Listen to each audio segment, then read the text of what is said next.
Hello, everyone, and welcome to another exciting episode of Bible School. And the reason this episode is so exciting is because it's probably going to be one of our last.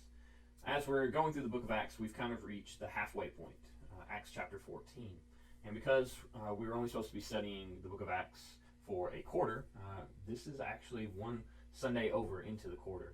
And so I want to at least reach this halfway point in the book of Acts and put a pin in it, and maybe we'll come back and pick it up later on in the year. Another reason this might be one of our last videos is because we're actually returning to Sunday school, or Sunday worship at least for right now, during this, not this Sunday, but next Sunday.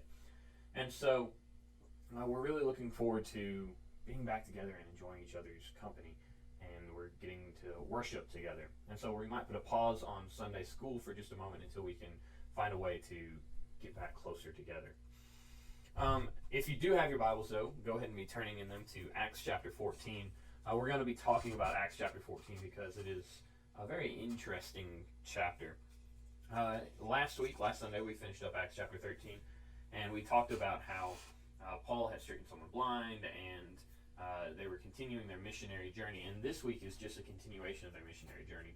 And we come across a couple interesting scenes here that I just want to draw your attention to. Again, there is no replacement for you going and reading this yourself, but I just want to draw some interesting features here. And one purpose, when they are in Lystra, as they're in the city of Lystra, also very interesting tidbit, this might be where Timothy is from. We're not 100% sure, but we have this idea, this inkling that this is where he's from. But in Lystra, we see that Paul and Barnabas are thought to be Zeus and Hermes, and he said Hermes because Hermes is supposed to be the messenger of God. Now, obviously, you would probably be familiar with these two Greek gods, Zeus being the king god, and Hermes being the one with the feathers on his feet, or the wings on his feet, as he's flying around zipping. And he was supposed to be the messenger for the gods. And so that's why Paul, because he spoke the most, was considered to be Hermes, and Barnabas was considered to be Zeus.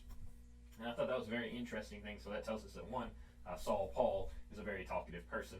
And two, I thought that was kind of interesting because we see them start to worship them as Greek gods.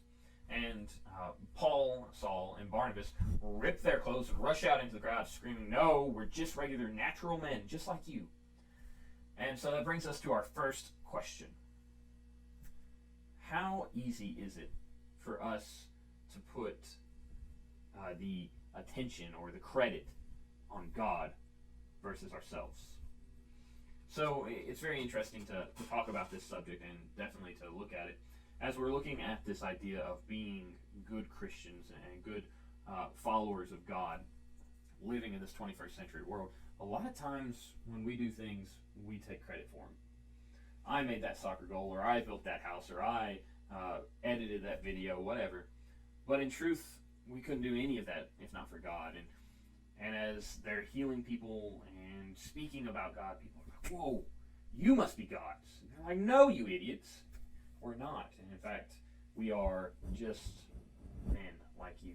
And so, my first question is, are you like Paul and Barnabas and you're very quick to point to God, or are you yourself the one that's always like, "Well, I did that," or "I fixed this," or "I helped with that," or whatever it is that you do?